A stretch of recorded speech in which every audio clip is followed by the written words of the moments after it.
Alhamdulillahirabbil alamin wa bihi nasta'in 'ala umuri dunya waddin wa sallallahu wa sallama 'ala sayyidina Muhammadin khatamin nabiyyin wa alihi wa sahbihi ajma'in wa la haula wa la quwwata illa billahil aliyyil azim. Ibu-ibu yang saya hormati, bismillahirrahmanirrahim itu kalimat sakti biar semua kerjaan kita jadi ada keberkahannya. Ya. Makanya setiap ulama kalau nulis kitab pasti diawali dengan bismillah. Kenapa pakai bismillah? Iktidaan bi kitabillah. Ngikut dengan Al-Qur'an. Ya, Bu. Al-Qur'an itu ada berapa surat? Di dalam Al-Qur'an ada 114 surat. Dan semuanya diawali dengan bismillahirrahmanirrahim. Kecuali surat At-Taubah, Baroah. Karena ada yang mengatakan haram memakai bismillah. Kalau di pertengahannya juga ada yang memakruhkan, nggak boleh pakai bismillah. Karena bismillahirrahmanirrahim artinya dengan menyebut nama Allah yang maha pengasih lagi maha penyayang. Sedangkan baroah itu adalah surat tentang pedang, tentang perang. Jadi nggak munasabah, nggak nyambung. Allah maha pengasih sama penyayang, tapi kok isi suratnya tentang peperangan. Jadinya nggak dikasih baca bismillah. Tapi tetap bismillah di dalam Al-Quran jumlahnya tetap 114 karena di dalam surat An-Naml ada bismillahirrahmanirrahim ketika Nabi Allah Sulaiman berkirim surat kepada Ratu Bilqis. Jadi tetap jumlahnya ada 114. Katanya kullu amrin dibalin la yubda'u bi bismillahirrahmanirrahim fahuwa aqta fahuwa abtar fahuwa ajdar.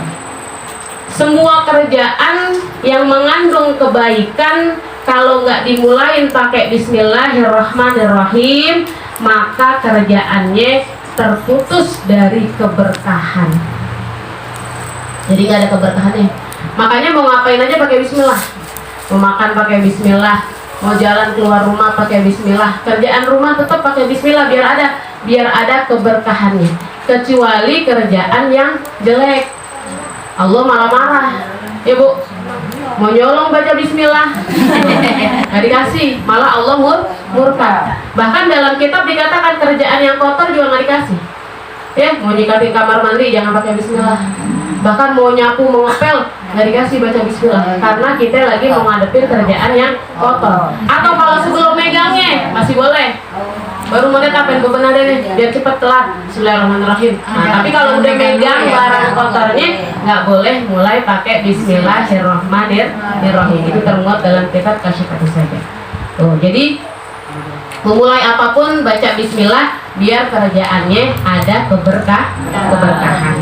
Nah, sama dengan alhamdulillah juga sama, dalilnya begitu. Semua kerjaan yang mengandung kebaikan mulai dengan hamdalah maka akan mendatangkan keberkahan. Jadi kalau ada penceramah nggak baca bismillah langsung alhamdulillah itu juga telah dibenarkan. Karena boleh salah satunya, bahkan dengan zikir juga boleh. Jadi pokoknya dengan diawali mengucap nama Allah. Tuh, alhamdulillahirabbil alamin. Kemudian kita sebut nama Nabi kita Muhammad SAW beserta para keluarga, sahabat dan semuanya. Kemudian di ujungnya ada kalimat wala haula wala quwwata illa billahil aliyyil azim. Muhawkil, ya. Ini kalimat tidak ada daya dan upaya kecuali atas pertolongan Allah. Ngapain aja, Bu? La haula, nggak ada kekuatan kita untuk mengerjakan kebaikan. Nggak ada kekuatan kita untuk bisa hadir di sini. Nggak ada kekuatan kita untuk bisa bangun malam. Nggak ada kekuatan buat sedekah kalau bukan atas pertolongan Allah. Nggak ada tuh kekuatan, nggak ada pokoknya semuanya atas izin Allah. Ini Bu, dalam hadis dikatakan siapa orang yang membaca la haula wala quwata illa billahil aliyil azim mi'ata marrah kulla yaumin 100 kali setiap hari lam yusibhu faqrun abadan, orang tersebut nggak bakal ngalamin yang namanya kefakiran. Amalin dikit, cuman 100 kali. La haula wala quwata illa billahil aliyil azim. Kata Nabi, lam yusibhu faqrun abadan, dia nggak bakal mengalami kefakiran. Ya, jadi kalau misalnya hidup kurang-kurang dikit nggak apa-apa, tapi masih cukup. Yang namanya fakir kan nggak punya pencaharian, nggak punya sesuatu yang bisa nyukupin kehidupannya, itu namanya fakir. Jadi fakir itu di bawah miskin. Kalau miskin masih punya penghasilan tapi nggak bisa cukupin buat kesehariannya. Misalnya dia butuh sehari 50.000, ya dia bisa dapat 50.000 atau 40.000. Tapi kalau fakir benar-benar nggak punya pekerjaan. Tuh, jadi kalau kita baca la haula wala quwata illa billahil aliyil azim 100 kali sehari, itu jaminannya kata Nabi kita nggak bakal mengalami kefakiran. Insya Allah bisa kita amalin. Nah, sekarang langsung masuk faslun, babnya tentang arkanul Islam. Baca dulu bareng-bareng ya. Bismillahirrahmanirrahim. Bismillahirrahmanirrahim. Faslun. Arkanul Islami. Khamsatun. Syahadatu. Alla ilaha illallah. Wa anna Muhammadan. Rasulullah. Wa iqamus salati. Wa ita'uz zakati. Wa shaumu ramadana. Wa hajjul baiti. Man istata'a ilaihi sabila. Kitabnya diawalin dengan rukun Islam yang suka disebut dengan hadis Jibril. Ini hadis Jibril nih, karena hadis ini turun langsung Jibril datang kepada Nabi hadap-hadapan sambil ini nempelin dua lutut pahanya. Jibril langsung. Apa sih rukun Islam? Ini dasar agama kita. Udah pada hafal deh, ya. Mau dinyanyiin apa? Rukun Islam yang 5.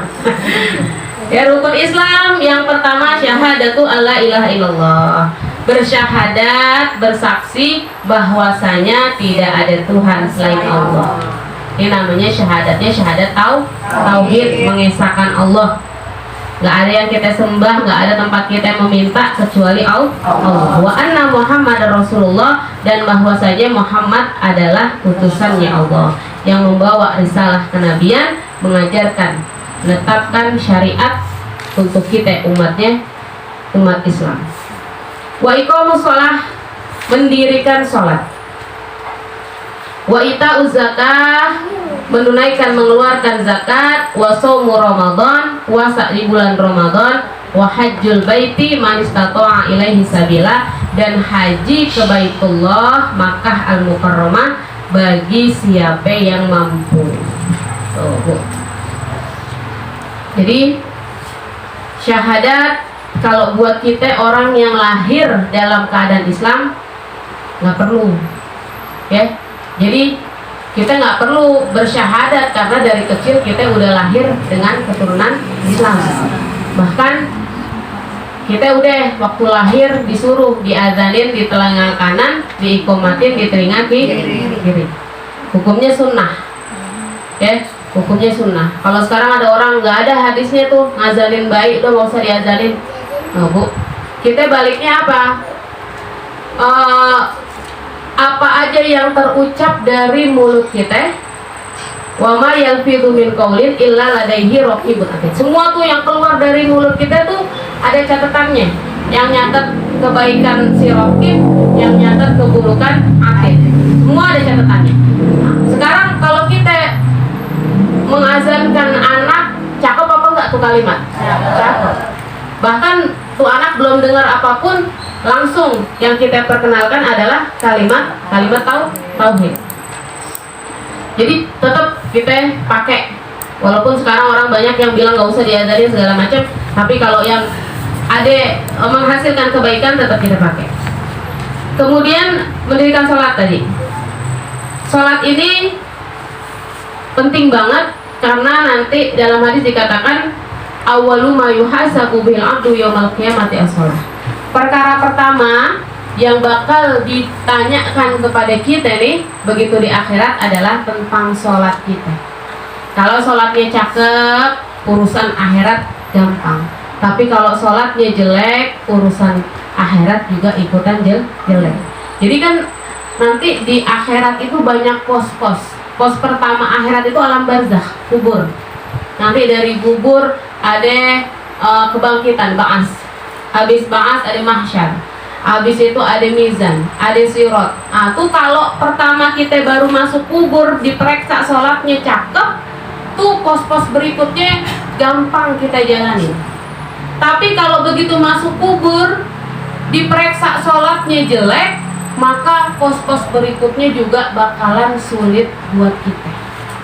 Makanya nih lagi yang mau kita perbaiki sholat kita, biar jangan sampai sholat yang udah kita kerjain nggak ada artinya di sisi Allah karena nggak sempurna. Ada orang wudhu nggak buka jilbab, sekenanya aja tuh mukanya dibasuh. Giliran pergi udah tahu bakalan makan waktu sholat, pakai baju yang nggak bisa digulung, akhirnya pas wudhu kerepotan sendiri. Kemudian sholat, begitu setiap sujud kakinya kelihatan, giliran sujud jidatnya ketutupan sampai mukena, itu kan juga jadi masalah. Nah, makanya nanti mau kita pelajari pelan-pelan, ya mudahan sama-sama paham.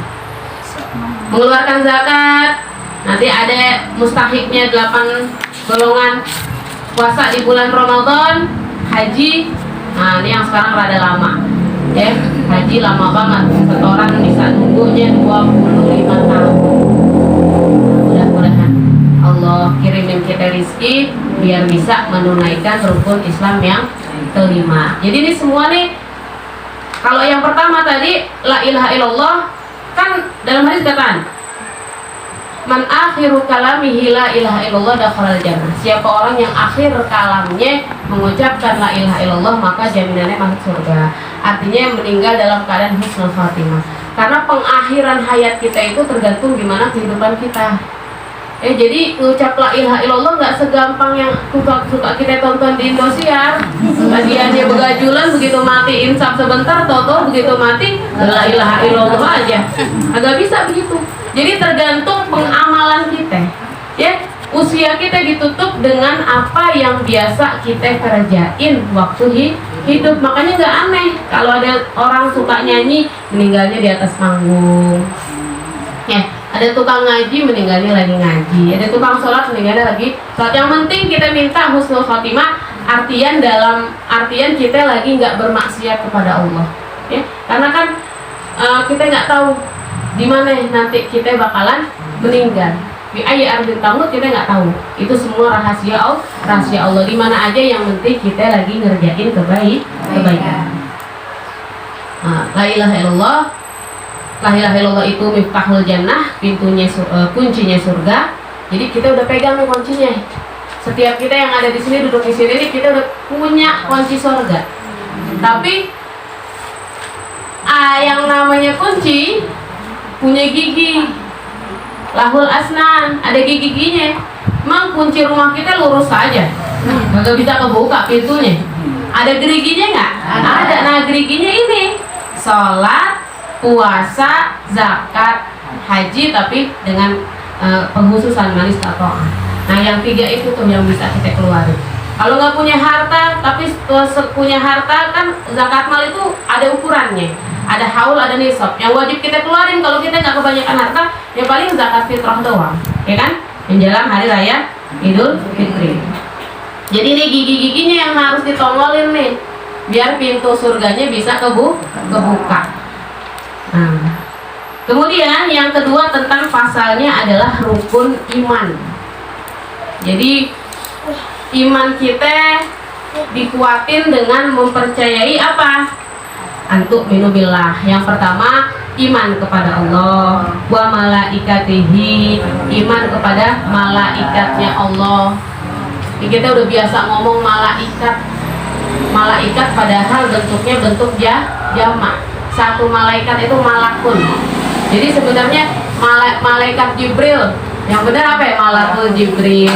Tapi nggak jadi masalah. Cuman di dalam pengucapan aja. Kemudian beriman dengan kitab-kitabnya Allah. Kitab-kitabnya Allah ada sebelum Nabi Muhammad, ada Taurat, ada Zabur, ada Injil. Nah, kemudian kita percaya kalau Allah pernah nurunin kitab-kitab itu sebelumnya. Tapi kemudian kitab itu udah nggak berlaku lagi karena udah disempurnain dengan Al-Quranul Karim. Karena yang dijamin kemurniannya, kesuciannya cuma Al-Quran.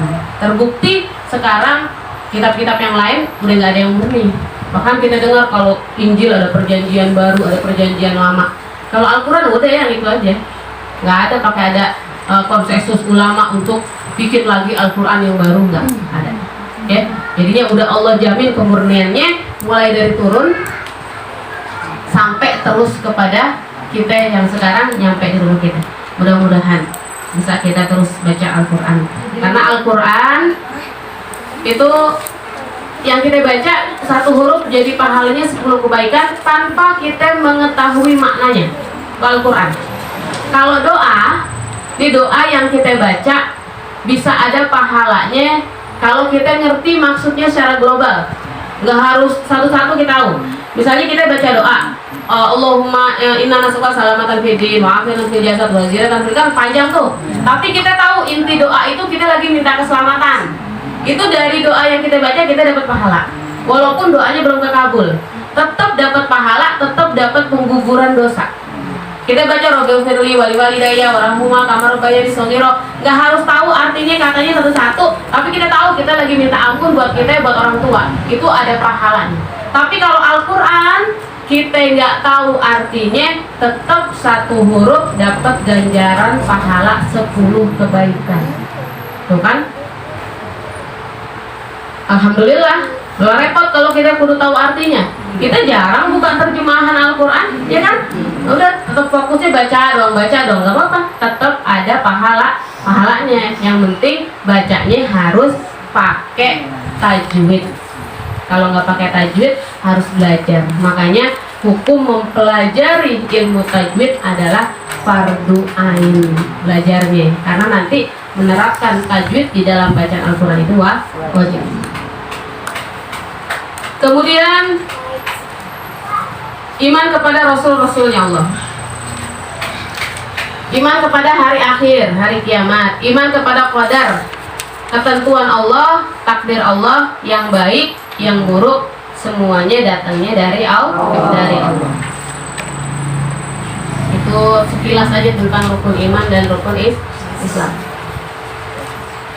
Faslun, selanjutnya, wa makna la ilaha illallah, dan makna arti daripada la ilaha illallah, la ma'budun bihaqqin, nggak ada yang pantas disembah dengan sebenar-benarnya di dalam wujud kecuali Allah Subhanahu wa ta'ala. Ya, jadi la ilaha illallah, sebaik-baik kalam itu Al-Quran, dan sebaik-baik kata sesudahnya adalah perkataan la ilaha illallah. Kata Allah dalam hadis qudsi, la ilaha illallah hisni wa man dakhala hisni amina min azabi. Kata Allah dalam hadis qudsi, la ilaha illallah adalah bentengku. Wa man dakhala hisni, siapa orang yang masuk ke dalam bentengku, amina min azabi, aman, selamat dari azabku. Ini di dalam kitab ada hadis.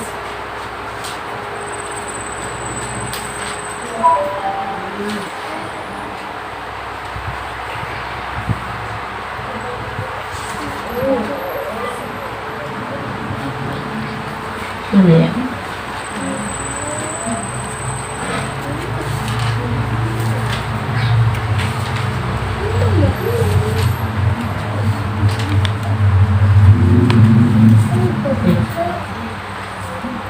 Man qala la ilaha illallah salasa marrat fi yaumihi kanat lahu kafaratun likulli dzambin asabahu fi dzalikal yaum. Kata Nabi Shallallahu Alaihi Wasallam, siapa orang yang mengucapkan la ilaha illallah 3 kali sehari, dikit banget. La ilaha illallah, la ilaha illallah, la ilaha illallah. 3 kali doang tuh, kanat lahu kafaratun, maka baginya kafarat, penghapus, likuli dzambin, dari segala dosa, asobahu fi dzalikal yaum, yang dia kerjain di hari itu. Jadi kalau dalam hari kita buka hari pakai la ilaha illallah, segala dosa kita yang kita kerjain di hari itu terhapus dengan ucapan la ilaha illallah. Ya, alhamdulillah segituan doang. Ini kan emang sih amalan banyak yang dikit-dikit, tapi khasiatnya besar. Cuman kadang kita suka dikelabuin sama setan. Jadi yang kecil-kecil, yang enteng-enteng suka berat juga kita kerjain. Nah, padahal enak banget, cuman 3 kali doang. Nah, kalau mau banyakin ya lebih cakep lagi, karena tadi la ilaha illallah itu jadi benteng kita supaya kita nggak kena adabnya Allah.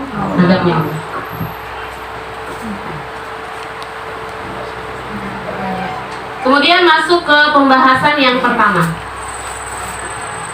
Cepetan nggak?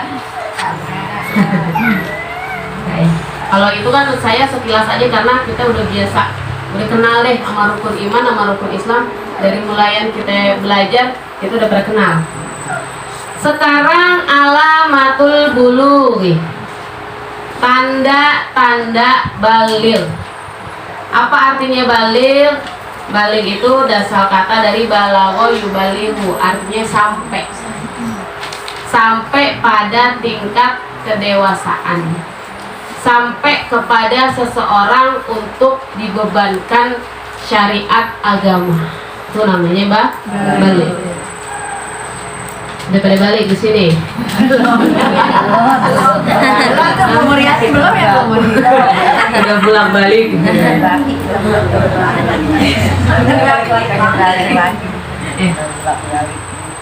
Jadi baligh kalau di dalam kitab singkat aja, tanda baligh itu cuma 3. Yang pertama, tamamu khamsa asyrata sanatan fi dzakari wal untha. Tamam artinya udah cukup, sempurna. Khamsa asyrata 15 sanatan, 15 tahun. Jadi udah sampai umurnya 15 tahun. Fi dzakari wal untha, baik bagi laki-laki ataupun perempuan. Yang kedua, wal ihtilamu fi dzakari wal untha litis aisinin. Mimpi baik pada laki-laki maupun pada perempuan. Kapan mulai mimpinya? Litis aisinin, ketika dia berusia 9 tahun.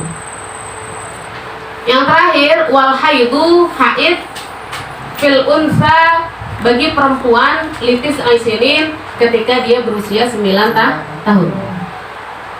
Jadi ada 3. Telah sempurna berumur 15 tahun, kemudian mimpi baik dialami sama laki dan perempuan, atau haid yang dialami oleh perempuan ketika umurnya mulainya 9 tahun. Jadi kalau kita lihat di kitab, tanda baligh itu 2 buat perempuan, 1 buat laki-laki. Kalau perempuan jadi ada yang ngalamin mimpi, cuma jarang. Kebanyakan tanda baligh ngalamin mimpi itu laki-laki. Tapi ada kasusnya. Dulu di zaman Nabi ada yang ngadu. Kalau misalnya perempuan mimpi, apakah wajib mandi ya Rasulullah? Kata Nabi, kalau kamu melihat air, artinya air mani, maka wajib mandi. Jadi mimpinya yang mana? Mimpi yang sampai ngeluarin mani. Jadi kenapa kalau orang kita dibilangnya mimpi basah, padahal nggak basah-basah amat. Kalau basah banget namanya ngongkol, ya. Jadi yang keluar cuma cairan sperma. Itu kapan mulainya? Mulainya itu pas umurnya 9 tahun. Sama kayak haid. Ini di dalam kitab dikatakan, Jadi yang namanya balik tandanya pertama tamamu khamsa asyara sanatan. Telah sempurna umurnya 15 tahun, hitungannya bulannya bulan Komariah. Bukan Hijriyah. Bukan Masehi. Komariah. Kita nggak tahu Bu Komariah kita kapan. Tahunya ulang tahunnya bulan Masehi kan? Ada yang ulang tahunnya Januari, Februari. Nggak tahu kita Komariah karena negara kita nggak pakai tanggalan Islam.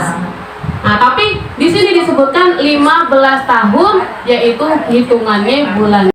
Semua orang terlahir dengan sempurna. Ada orang lahir nggak ada kemaluannya, ada orang lahir nggak ada duburnya. Jadi tanda dia baliknya gimana ya, sama. Kalau emang dia biasa ngeluarin kencing dari bagian tubuh sebelah situ, begitu keluar ya udah berarti tanda baliknya di situ. Ada lagi Bu, dalam fikih itu ada yang namanya khunsa. Ya. Di dalam fikih kan kita sering dengar ada zakar, ada unsa. Zakar itu artinya orang laki. Unsa itu artinya orang perempuan. Ini ada lagi pakai kho, namanya khunsa. Khunsa itu artinya orang yang lahir dengan kelamin ganda. Jadi bukan bencong. Kalau bencong lahir laki pengen jadi perempuan. Kebanyakan. Kalau perempuan pengen jadi laki jarang. Ya, paling dandanan doang dimaco-macoin. Tapi ntar ketemu jodohnya dia kawin juga. Tapi kalau orang laki kenapa pada banyak banget yang pengen jadi perempuan? Tahu kenapa? Perempuan enak kali jadi perempuan, bisa dandan, yang jelek bisa ditutupin. Ya, di sini pada nyisir kan nggak datang ke sini. Kagak kita kerudungin aja, udah langsung cakep ya nggak? Orang laki begitu kali pengen jadi perempuan, bisa nutupin yang kurang-kurang. Nah Bu, itu dalam Islam ada namanya khunsa. Khunsa itu artinya orang yang lahir dengan kelamin ganda. Dia punya faraj, kelamin perempuan, dia punya zakar, kelamin laki-laki. Nah sekarang gimana menentukan tanda baliknya dia? Dalam kitab disebutkan kalau khunsa itu tanda baliknya udah keluar dua-duanya. Dia udah ngeluarin mani, sperma dengan dari zakarnya, juga udah ngeluarin haid, darah menstruasi dari kemaluannya. Tuh. Tapi nanti kalau meranjak dewasa ada yang dominan. Entah dominannya ke laki apa dominannya ke perempuan, tapi jarang kasusnya. Tapi ada. Di Indonesia pun ada. Tadinya perempuan tiba-tiba jadi laki, tadinya laki tiba-tiba jadi perempuan. Emang benar ada. Jadi apapun yang disebut dalam kitab itu memang terjadi. Namanya khunsa. Jadi khunsa itu kalau ame laki dipegang nggak batal, sama perempuan dipegang nggak batal. Tapi kalau dipegang kanan kirinya sama laki sama perempuan baru batal. Kalau kita kepegang laki yang bukan mahram kita batal kan, sama suami sendiri aja batal. Nah, tapi kalau misalnya khunsa enggak, karena dia laki juga, perempuan juga dia punya, jadi nggak batal. Kalau dua-duanya baru dia batal. Bisa jadi imam ya Bu ya? Bisa jadi imam tapi bukan imam laki-laki, imam perempuan.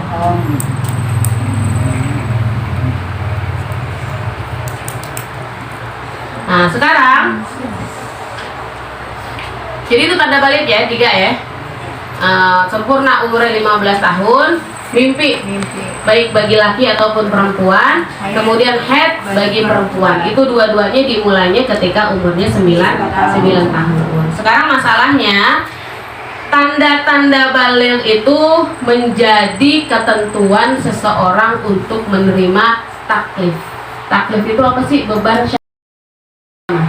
Jadi begitu orang udah baligh, langsung otomatis Allah titipin malaikat untuk mencatat. Jadi udah mulai dibebanin tuh apaannya. Beban kewajiban sholatnya udah kena, kewajiban puasa udah kena, kewajiban perempuan nutup aurat udah kena. Itu kalau udah balik. Nah kemudian makanya dalam agama kita Rasulullah memerintahkan kepada kita, perintahin anak-anak kalian untuk sholat ketika umurnya udah 7 tahun. Kenapa sih kok dimulainya umur 7 tahun? Karena 7 tahun itu adalah usia untuk mendekati baligh. Itu dalam kitab ada sebutan namanya murahik ame muksir. Murahik pakai hak besar, pakai huruf qaf. Murahik itu artinya orang yang mendekati masa baligh buat laki. Kemudian kalau muksir, orang yang mendekati masa baligh untuk perempuan. Jadi kita udah disuruh mempersiapkan anak kita untuk menghadapi usia balighnya mulai umur 7 tahun biar jadi terbiasa. Kalau tuh anak balik baru diajarin sholat, akhirnya belum biasa. Tapi kalau udah dari umur 7 tahun kita ajarin sholat, semuanya kita biasain, kita perintahin sama-sama atau enggak, itu nanti anak ketika udah datang usia balighnya, maka dia udah terbiasa dengan kewajiban yang emang harus dia kerjain. Nah, kemudian biasanya umur 7 tahun juga anak tamyiz, ada yang mengatakan tuh anak jadi batal wudhu sama kita karena tuh anak udah mulai tahu lawan jenis.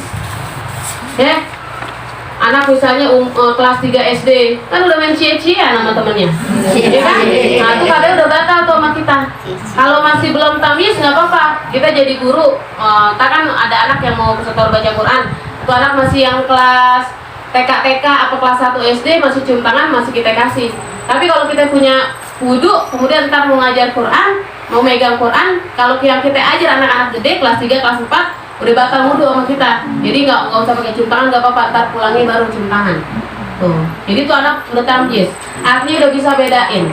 Kalau udah tamyiz sama Nabi disuruh sholat, ajarin sholat, perintahin sholat, biar nanti dia terbiasa ketika udah datang masanya ketika dia balik. Bahkan Nabi bilang dalam hadis kalau umurnya udah 10 tahun masih belum juga mau sholat, kita disuruh pukul. Tapi pukulnya dalam rangka mendidik, bukan melukai. Pukulnya tuh nggak, Islam itu bukan agama yang keras. Orang kan bilang Islam itu, kalau orang-orang luar negeri kan doktrinnya begitu. Islam itu teroris, Islam itu pedang, datang Islam tuh bunuh segala macam.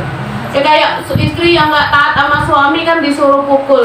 Pukulnya itu bukan pukul dalam artian sampai meninggalkan bekas, sampai menyakiti, enggak. Pukulnya tuh pukul didikan doang. Cuma sekedar pakai benda yang nggak sampai menyakiti. Cuman sekedar kita ngasih tahu kalau suami nggak redo sama kerjaan itu istri. Jadi yang namanya tamyiz bisa membedakan tadi tandanya, batasannya bisa makan, bisa minum, bisa cebok sendiri. Kalau udah, maka kita wajib memperkenalkan syariat agama, ngajarin sholat, ngajarin wudhu, semua yang ada kaitannya sama ibadah. Kemudian, jadi kalau anak dari umur 7 tahun udah mulai sholat, itu pahalanya kemana? Pahalanya yang dapat orang tuanya. Karena tuh anak belum punya pencatatan. Kan dalam hadis dikatakan rufi al-qalamu an salasah. Diangkatnya pena itu 3. Artinya diangkat pena nggak dicatat tuh kerjaan kita. Yang pertama apaan? Anin naimi hatta yastaiqidh. Dari orang yang lagi tidur sampai dia bangun. Jadi kalau kita lagi tidur, ini malaikat kagak nyatet, nganggur dulu. Ya, jadi kerjaan kita dalam tidur mau cakep mau jelek nggak ada dosa, nggak ada pahala. Ibu lagi disuruh ngapalin maulid, lagi disuruh ngapalin surat yasin, sampai ke bawah-bawah mimpi, lagi mimpi ngigo baca yasin, habis lagi. Ibu nggak ada pahalanya, nggak ada. Kenapa? Karena lagi dalam keadaan tidur. Ya, rufi al-qalam diangkat tuh kolamnya, nggak ada malaikat yang nyatet. Anin naimi hatta yastaiqidh, bagi orang yang tidur sampai dia bangun, nggak dicatat. Ya sama, lagi tidur lasak banget, ketendang laki kita sampai jatuh, nah itu juga nggak ada dosanya, karena lagi tidur, nggak sadar juga. Mantan main bola kali ya. Kemudian yang kedua anisobi hatta yahtalimah, dari anak kecil sampai dia mimpi sampai dia balik. Jadi anak kecil tuh nggak ada dosanya.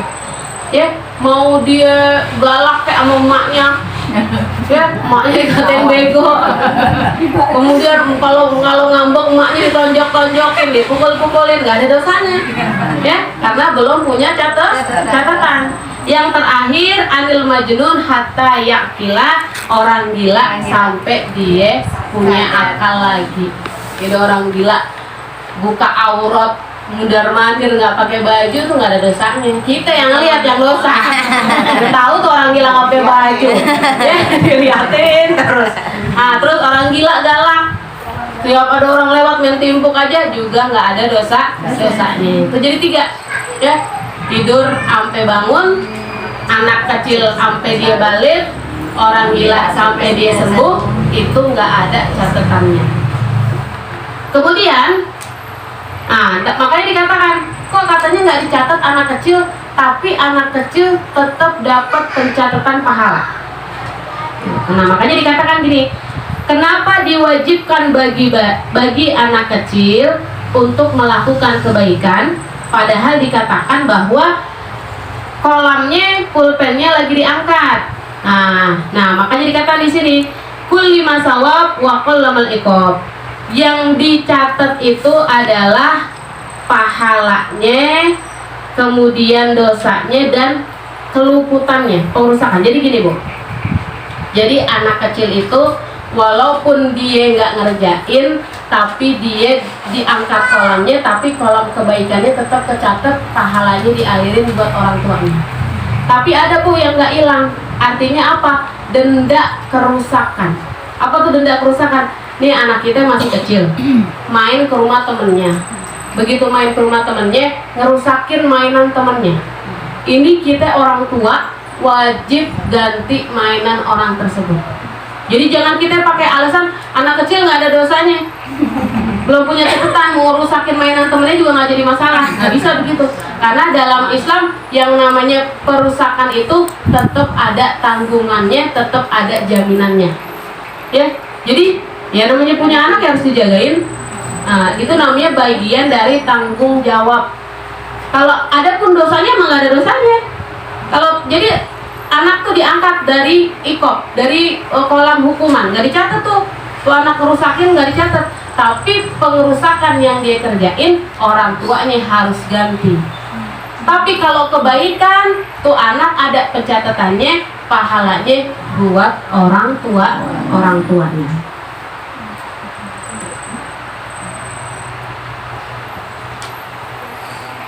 Ya.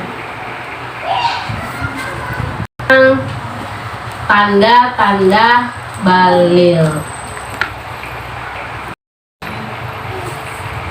Al-ilmu bil ahkami syar'iyyati allati tariquhal ijtihad. Ilmu yang membahas tentang hukum syariah, di mana kebanyakan produk dari fikih itu hasil dari ijtihad para ulama. Jadi Bu, dulu di zaman Nabi belum ada yang namanya penyusunan fikih, karena segala masalah yang ada kalau terjadi sesuatu langsung ngadu ke Nabi, sama Nabi langsung ditanyain kepada Allah, turun ayat. Jadi semua masalah tuh langsung terpecahkan. Makanya belum jadi ilmu baku fikih. Di zaman sahabat juga sama, belum terlalu banyak problem, karena lingkupnya agamanya belum begitu luas. Tapi begitu udah pindah ke zaman tabi'in, orang yang hidup setelah sahabat, yang pernah hidup bersama sahabat, baru Islam makin meluas, permasalahan makin banyak. Maka ketika tidak ditemukan dalilnya di dalam Al-Quran, di dalam hadis, terjadi yang namanya ijma. Ijma itu adalah ijtihadnya para ulama untuk menentukan hukum suatu kasus dengan melihat kepada dalil-dalil sunnah ataupun Al-Quran yang kira-kira mendekati.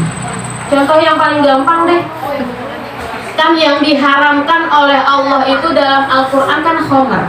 Apa itu artinya khamar? Khamar kan itu artinya minuman yang memabukkan, ya kan?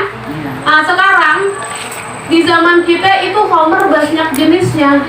Ada ganja, ada sabu-sabu, kemudian ada pil-pilan tuh, ya orang bikin sendiri dah, yang sering kita lihat di TV. apa aja dicampurin spiritus segala macam, ada banyak yang mati, orang segala macam gak kekaruan. Itu kalau sampai bikin mabuk, jatuhnya hukumnya apaan?